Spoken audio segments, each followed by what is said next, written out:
Boa noite, povo de Deus. Paz seja convosco.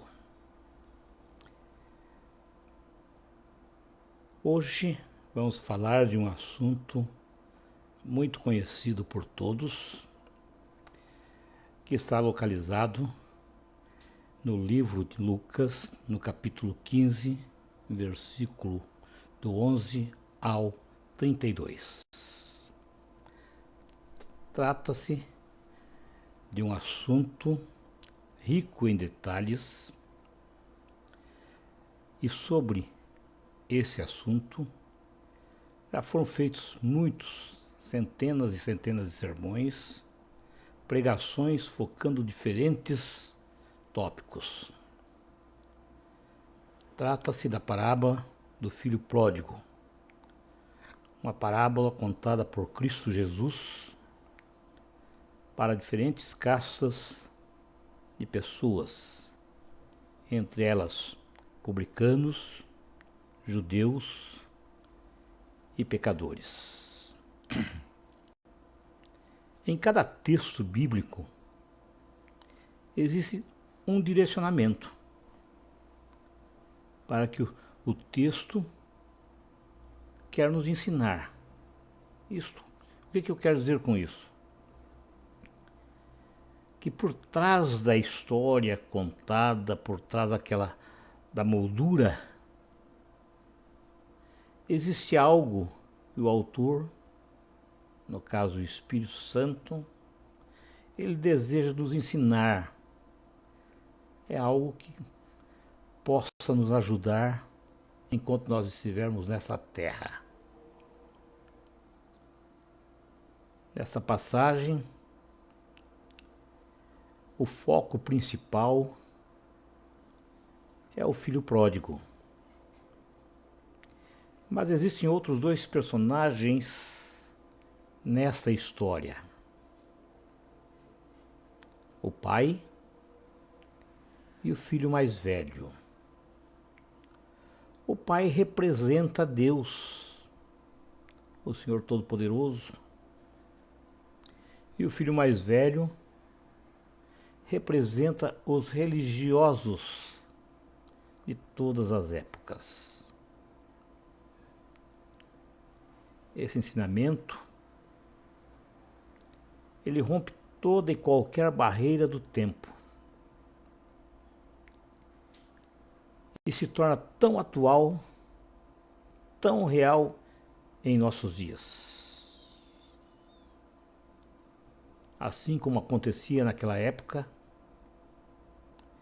hoje podemos presenciar em nossas igrejas.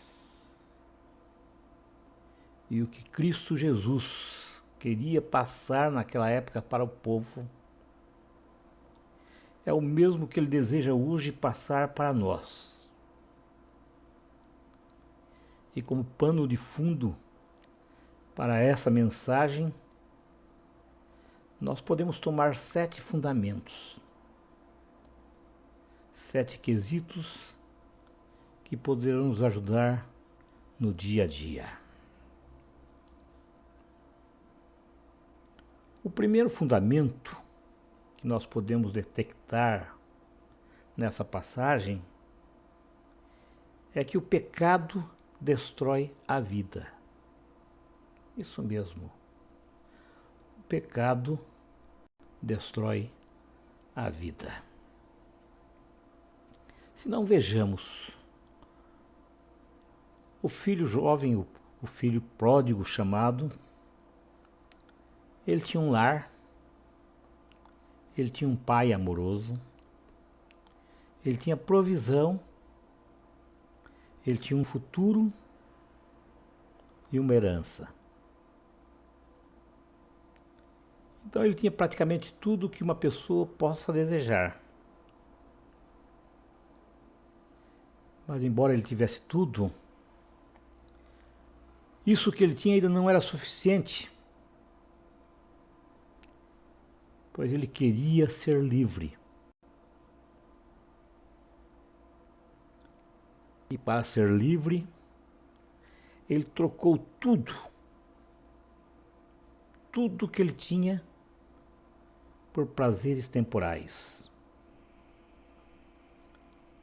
Ele se afastou do seu lar, se afastou do convívio familiar, e em sua ânsia de ser livre, ele foi precipitado, insensível e desobediente. E como consequência, ele praticamente estava morto. Isso quer dizer, ele tinha recebido parte da sua herança, ou seja, a sua herança, o que lhe cabia,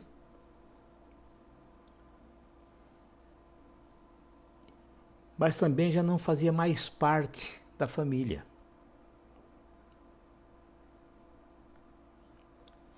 E em suas loucuras, em suas desavenças, ele perdeu tudo. Perdeu a herança, perdeu a família, perdeu os amigos, perdeu tudo. Já não tinha mais como se sustentar. E pior ainda, ele estava vivendo um estado avançado de miséria.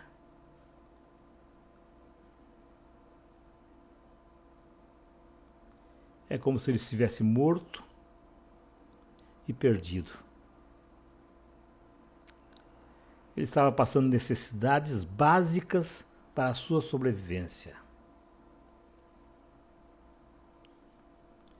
Aqueles que eles tinham como amigos se afastaram. Estava em uma terra estranha e não tinha ninguém que pudesse ajudá-lo. Sua miséria era tão grande, mas tão grande, que ele desejava comer a lavagem dada aos porcos para matar sua fome. É por isso que nesse primeiro fundamento nós temos que o pecado destrói a vida. Pois o pecado nos afasta da essência da vida. A fundamental essência da vida é sabermos que somos filhos de Deus. Fomos feitos à sua imagem e semelhança. E todo pecado que nós cometemos é uma desobediência a Deus. É uma ofensa ao nosso Deus, uma ofensa ao nosso próximo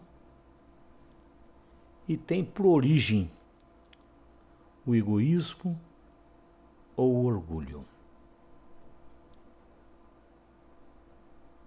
O pecado, ele forma uma parede de separação entre o homem e Deus. E essa parede faz com que a gente perca a comunhão com Deus. Irmãos, ninguém foi concebido por acaso. Cada um de nós foi gerado e criados por Deus para que a gente possa ser um participante de seu infinito amor. Infelizmente, o ser humano troca a permanência nesse amor incondicional pelas mentiras, promessas e prazeres que o diabo nos apresenta. Normalmente o ser humano vive procurando a felicidade em lugares e pessoas erradas. Mas felizmente ainda resta uma esperança. Deus conhece nossas fraquezas e o seu amor nunca diminui.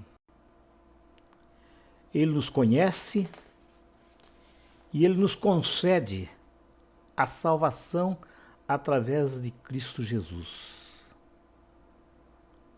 Ele permite que nós, seres humanos, possamos nos arrepender. Pois a única coisa que ele deseja realmente, a única coisa que ele quer realmente, é que nós voltemos para ele, arrependidos, para procurar o seu abrigo. O segundo fundamento que Cristo nos ensina através dessa parábola é o extraordinário amor de Deus. O extraordinário amor de Deus. As palavras de Cristo para o amor de Deus nos traz alento, porque ele nos ensina que Deus é um Pai que busca, que perdoa e resgata o ser humano arrependido. Cristo nos explica que nunca é tarde demais para se arrepender e que o Pai sempre estará de braços abertos para nos receber de volta. Aquele jovem, ele achava que nunca mais voltaria para a casa do pai. Mas o pai tinha certeza que um dia ele voltaria. Assim como aquele pai recebeu seu filho, ele não se importou com as condições miseráveis que ele estava vivendo, as condições miseráveis que ele se encontrava. Da mesma forma, Deus, também em sua infinita bondade, em seu infinito amor, ele busca pecadores. Ele busca pecadores, pessoas desprevíveis, que não estavam procurando por eles e estão marginalizadas pela sociedade. Cristo Jesus disse, e confirma as palavras que eu estou falando nessa noite. Ele disse que veio para buscar e salvar os que se haviam perdidos. Descrição feita no livro de Lucas, capítulo 19, versículo 10. Com essas palavras, Cristo Jesus mostra para nós que o controle de todas as coisas está sempre na mão do Pai. Isso é uma grande verdade. Porque milhares e milhares de pessoas estão vivendo de forma dissoluta e na libertinagem. Mas o Pai continua fazendo provisão para os filhos que irão retornar. A verdade é que Deus espera que todos, mas todos sem exceção, possam se arrepender e enxergar seus erros. E ao enxergarmos nossos erros, possamos voltar para Ele. E então Ele possa nos receber, abraçar, beijar e acolher, sem dizer uma única palavra. Com essa parábola, Cristo quer nos mostrar que seremos aceitos de volta para o Pai, independentemente de nossos pecados, se nós verdadeiramente nos arrependermos.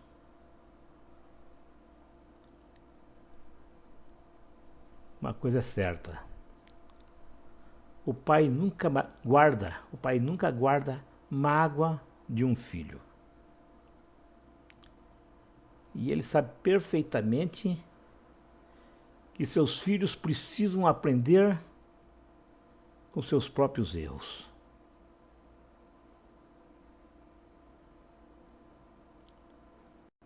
O terceiro fundamento que Cristo nos mostra nessa noite é a ruína do ser humano.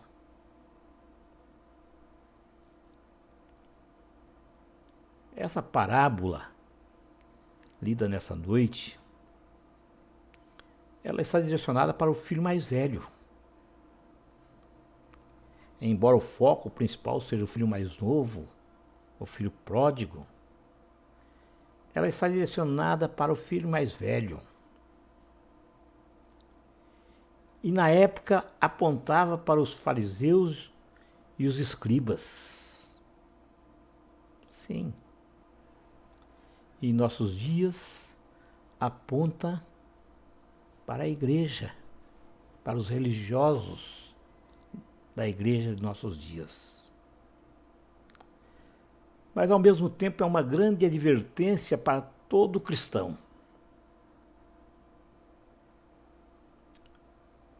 Uma advertência para que nós tenhamos cuidado com tudo aquilo que é falso.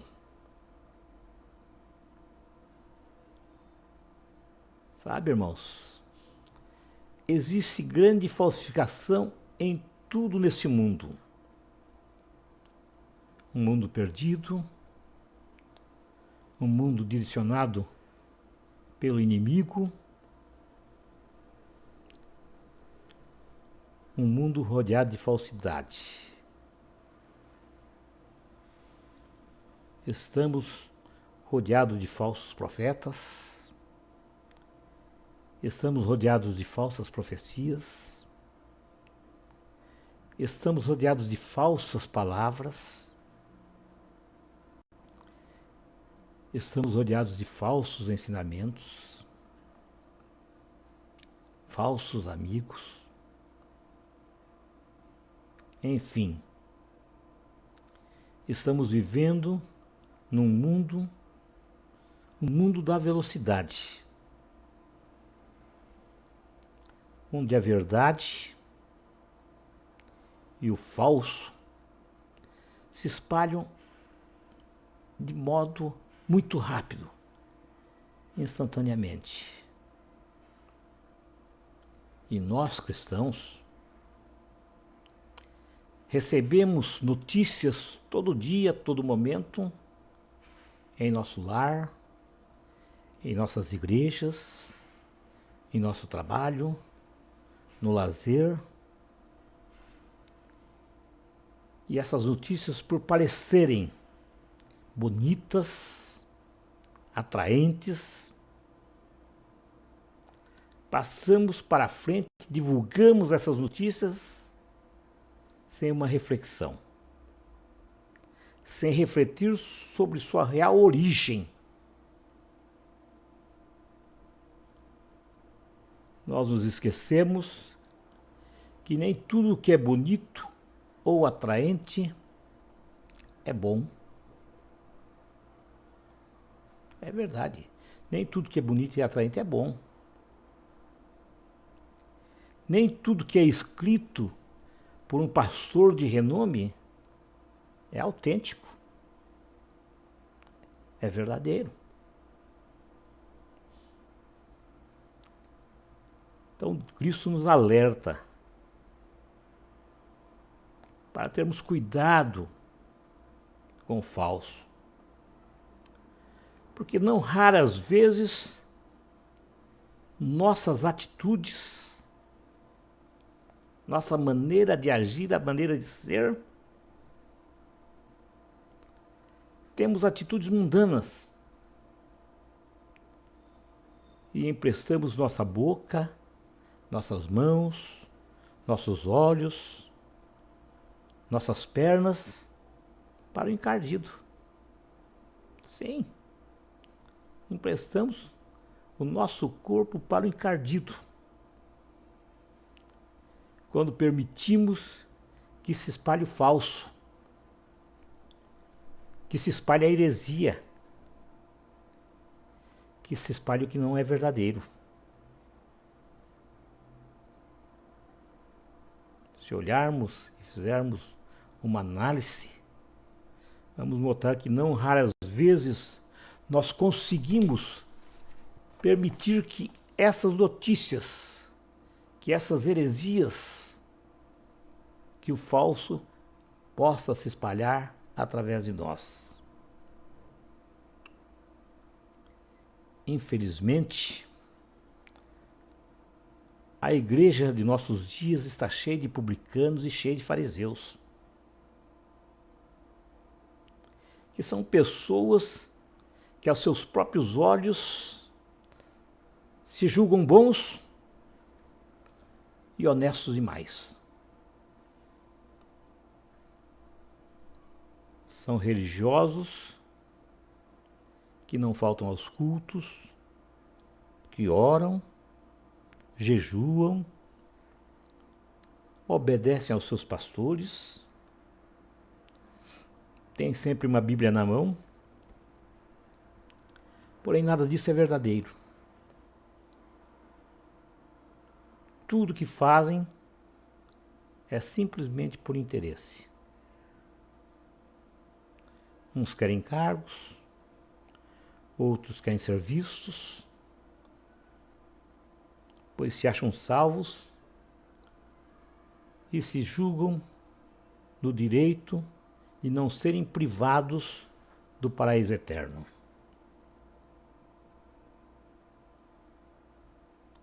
Esses, irmãos, representam o filho mais velho. E com toda certeza um dia ouvirão do Pai: apartai-vos de mim, não vos conheço, vós que praticais a iniquidade. Não são palavras minhas, são palavras da Bíblia, localizada no livro de Mateus, capítulo 7, versículo 23. O quarto fundamento que Cristo nos ensina é que escolhas erradas nos afastam do Pai.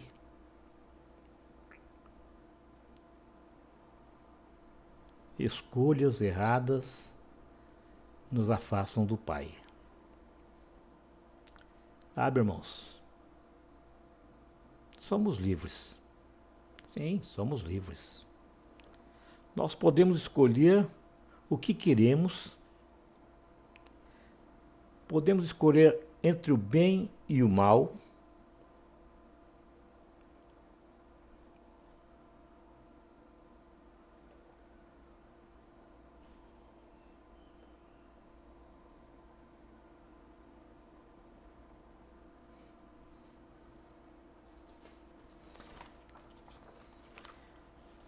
Podemos escolher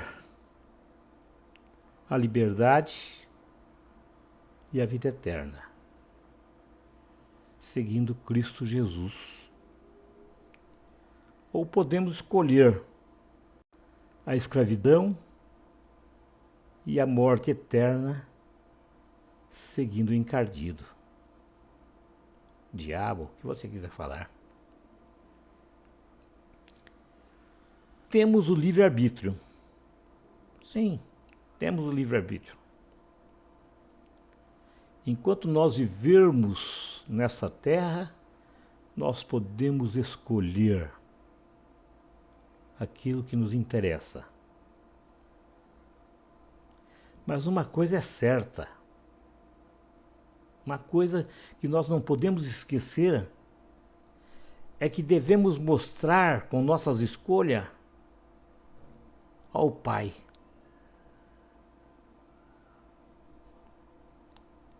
E essas nossas escolhas é um dos propósitos de Deus para o plano da salvação. Ele nos dá o livre-arbítrio. Ele nos dá a condição de escolha. Mas com isso, somos testados, somos provados. Porque Deus quer ver se andaremos segundo as coisas que Ele nos ensinou, segundo as coisas que Ele nos ordenou, ou se vamos pegar outro caminho.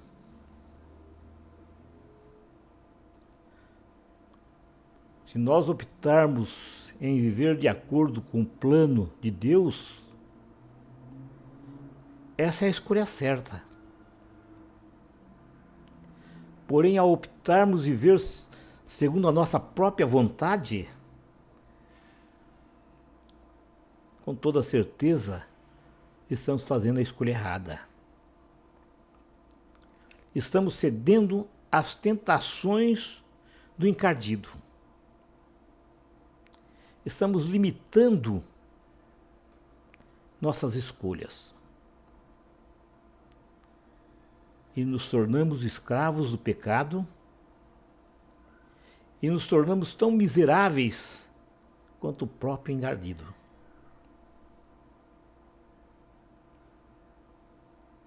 Todo mundo sabe que o oposto do bem é o mal. Que o oposto do amor incondicional de Deus é o ódio.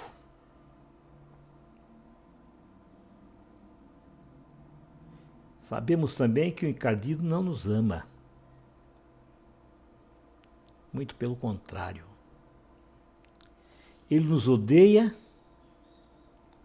e faz questão de armar armadilhas para que venhamos a cair. Ele sabe que não pode fazer nada contra Deus. Ele já foi derrotado na cruz do Calvário. Mas ele quer impedir que os planos de Deus se realizem na vida de cada um de nós. Então ele arma armadilhas para que os seres humanos possam cair. Ele procura nos cegar, nos enganar, para que a gente se torne escravos do pecado, para que nos tornemos infelizes e miseráveis como ele.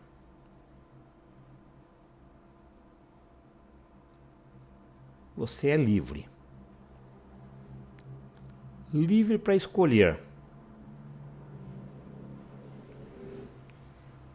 Escolher boas ou más ações.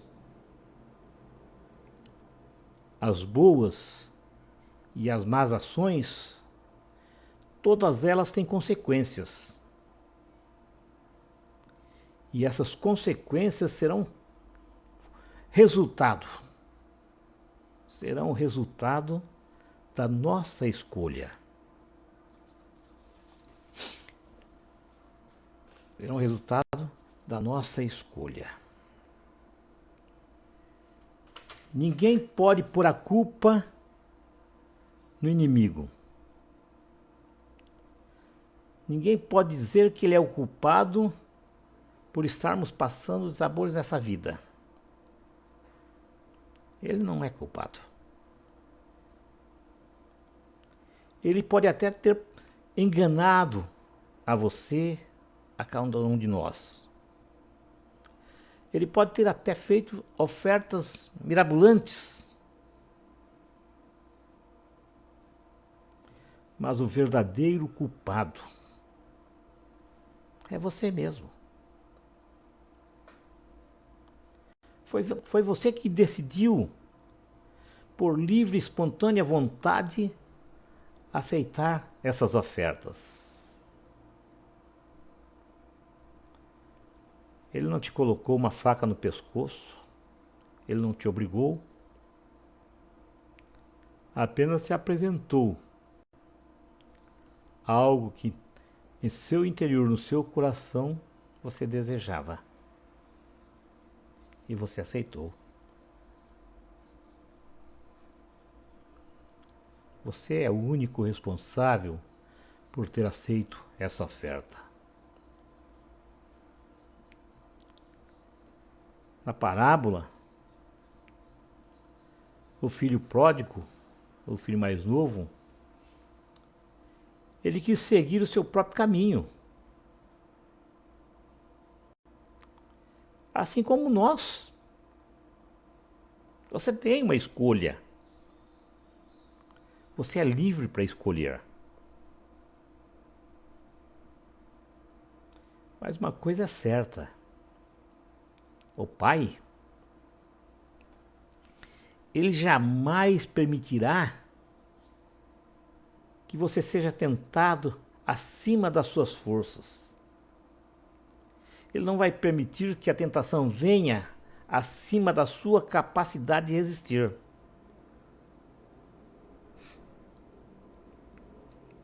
Ele não permite isso. E a Bíblia registra em 1 Coríntios, capítulo 10, versículo 13, que ele não permite que sejamos tentados acima de nossa capacidade de resistir. Portanto, irmãos, escolhas sábias nos fornecem felicidade. Uma felicidade perfeita e eterna. Escolhas erradas nos afastam de Deus. Nos leva à escravidão. A escravidão do pecado, a miséria humana e o pior, a morte eterna.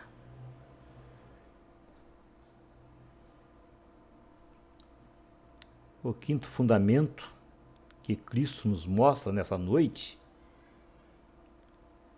é para não permitir que a vaidade, o orgulho e a ambição nos impeça de enxergar nossos erros. Não permitir que a vaidade, o orgulho e a ambição impeçam de enxergar nossos erros. A vaidade é o caminho mais curto para a satisfação pessoal. Mas também é o canteiro onde a burrice do ser humano é desenvolvida. O orgulho é a fonte de todas as fraquezas, fonte de todos os vícios e é capaz de destruir sonhos e minar relacionamentos. Na parábola do filho pródigo, Cristo mostra a outra face da moeda, ao narrar a faceta dos dois irmãos, o pródigo e o mais velhos. Ambos estavam interessados apenas na herança, a herança que vinha do pai. O mais novo, para consegui-la, se tornou ruim. Ruim ao se afastar e ir embora com seu quinhão. O mais velho, para conseguir seu intento, aparentou ser bom, obediente, permanecendo junto ao pai. As estratégias de cada um parecem diferentes, parecem opostas, mas isso é só aparentemente, porque ambos os filhos foram ruins e, consequentemente, falharam.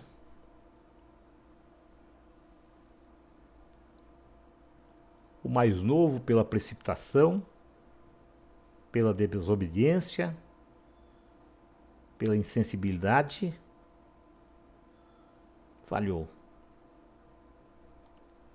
O mais velho, por sua obediência, por seu comprometimento e sua sensibilidade superficial, também falhou. Pois tudo isso, Cristo estava apontando para os fariseus e para os escribas, que pelo seu excesso de zelo,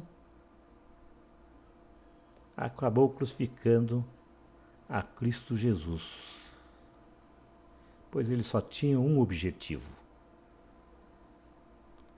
satisfação de um desejo, ser visto, ser uma personalidade. O mais novo, contaminado pela luxúria, contaminado pela vaidade, desejava apenas o prazer, enquanto que o mais velho tinha um relacionamento de obediência, uma obediência para com o pai, esperando por isso uma recompensa.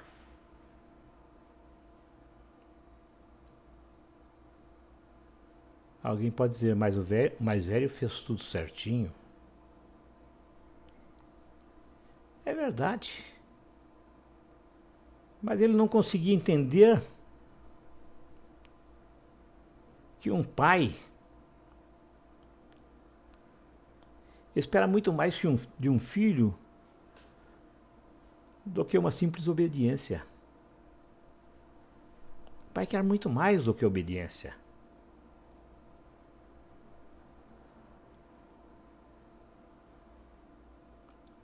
Para um pai bondoso e de extraordinário amor,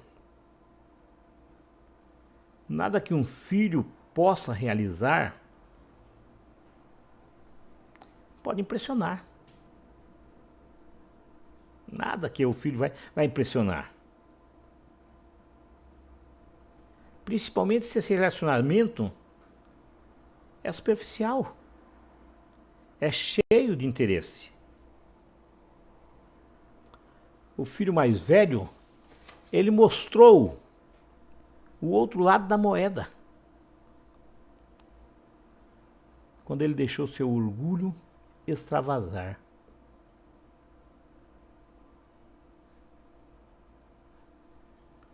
O sexto fundamento que Cristo nos mostra nessa parábola é a outra face da moeda.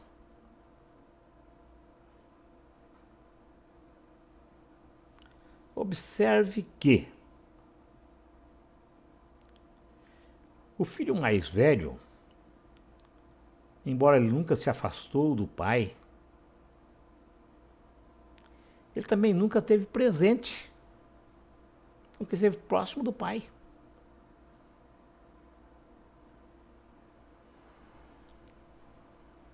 Enquanto o filho pródigo, o mais novo, se perdeu longe da casa do pai, o filho mais velho se perdeu dentro da casa do pai.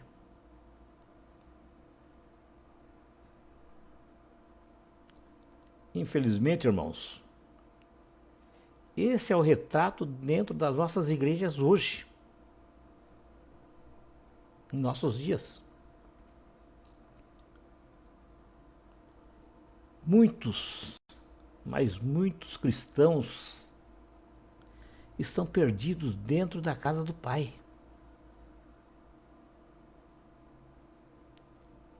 Grande parte dos evangélicos se comportam tal como o filho mais velho.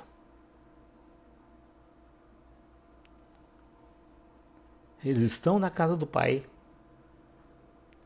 são obedientes a seus pastores, oram, jejuam, cantam hinos, gostam. Não falta aos cultos, possuem uma Bíblia e até chamam Deus de Pai.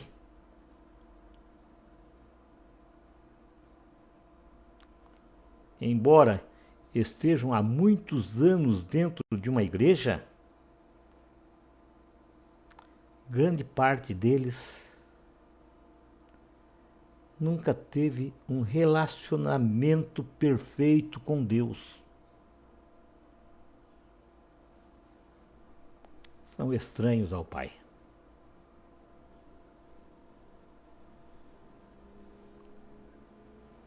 Muitos acreditam que por fazerem um bom trabalho, estão credenciados à salvação. Verdade.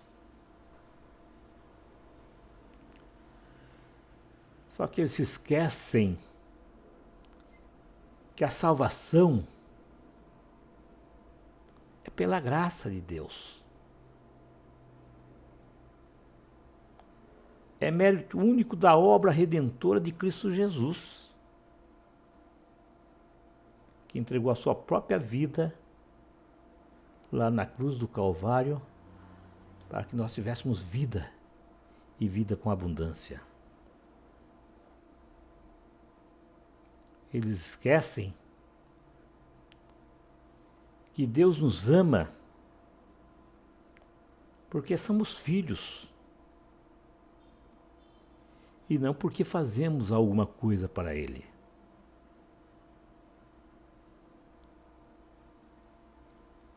Assim como o filho mais velho só estava interessado na herança,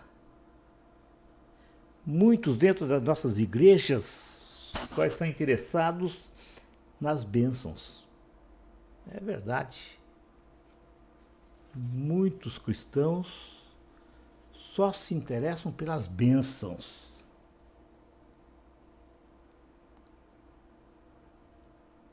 Se de um lado nós temos um filho, o mais novo, que arrependido voltou ao convívio do pai e foi por ele recebido. Por outro, o filho mais velho, contrariado com as circunstâncias, achando que tudo deveria estar ao redor dele. Tudo tinha de girar ao seu redor. Murmurando contra o pai, incapaz de reconhecer suas falhas e erros, tentando se auto-justificar, ignorando a prática do perdão, inconformado com a volta do irmão, se sentindo injustiçado e com inveja por não ter seus esforços reconhecidos. Mas temia. Seu maior temor era que o seu irmão poderia ficar com parte da herança que lhe cabia. Ia ficar com a herança que, em sua opinião, deveria ser só sua. O sétimo fundamento,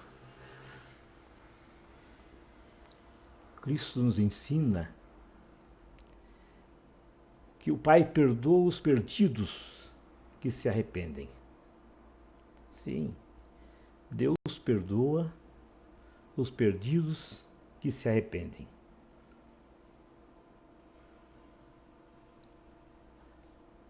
essa parábola nos convida a uma reflexão. Quem somos nós? Nós somos o filho arrependido ou o filho mais velho?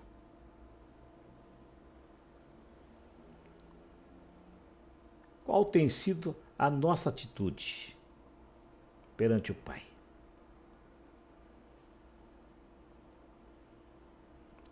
Qual tem sido a nossa atitude diante dos ensinamentos de Cristo?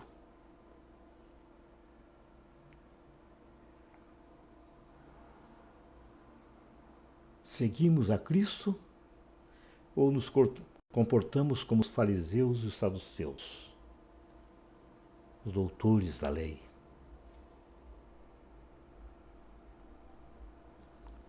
Uma coisa é certa, irmão. O arrependimento torna possível que cresçamos e nos desenvolvemos espiritualmente de novo. Temos esse privilégio. Sim, temos esse privilégio. Podemos nos arrepender. Isso só é possível por intermédio da expiação de Cristo Jesus. Um arrependimento verdadeiro só pode ocorrer se admitirmos que somos pecadores. E isso requer lágrimas, orações incessantes.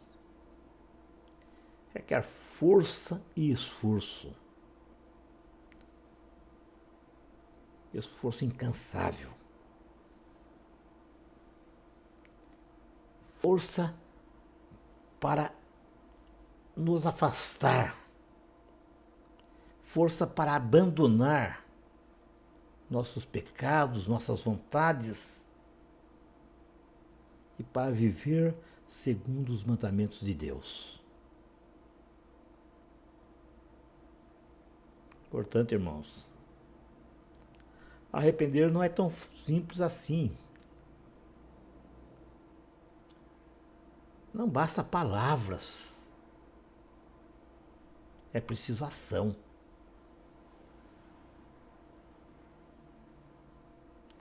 Para arrepender, o pecador deve procurar transformar em bem, toda vez que for possível, o mal de que fomos causadores.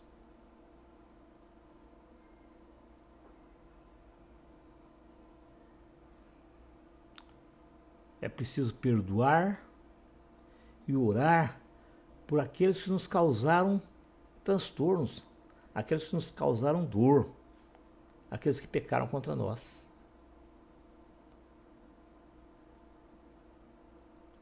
É preciso lembrar que enquanto estivermos nessa terra, temos tempo para nos preparar. Nos preparar para nos encontrarmos com o nosso Deus.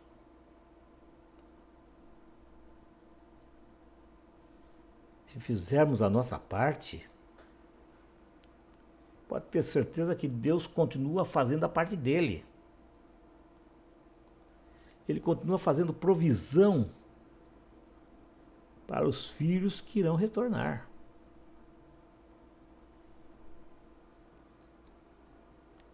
Cristo nos ensina com essa parábola. O filho pródigo reconheceu seu erro. Ele entendeu que havia pecado contra o seu pai e contra Deus. Ele reconheceu sua ingratidão. Ele tinha plena consciência que não merecia ser chamado de filho.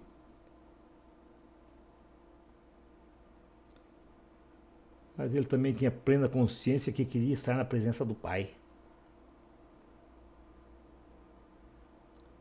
esse arrependimento dele foi um arrependimento eficaz. Um arrependimento que transformou a vida dele. Ele deixou de ser uma pessoa inconsequente.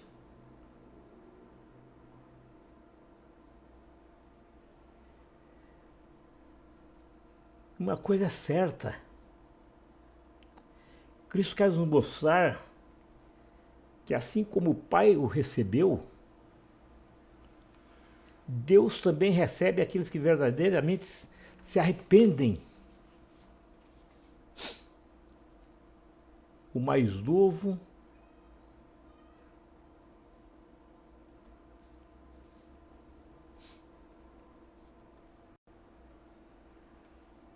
novo se arrependeu. Da mesma forma que aquele pai correu e abraçou e beijou o filho. Um filho que estava voltando, um filho que estava perdido. Deus também se compadece do perdido que se arrepende e volta para Cristo Jesus. Assim como o pai daquele jovem providenciou roupas, que é o símbolo de honra, providenciou anel, que é o símbolo de autoridade, providenciou sandálias, que é o símbolo da liberdade. Deus tem provido roupas não corruptíveis para estarmos em sua presença. Eles têm nos dado autoridade para falar em seu nome enquanto estivermos nessa terra. Ele tem calçado nossos pés com os sapatos da prontidão do Evangelho da paz para proteger nosso caminho. O Evangelho ajuda a evitar muitos caminhos errados. Porque o maior testemunho que podemos ter é uma vida guiada por Deus. Amém.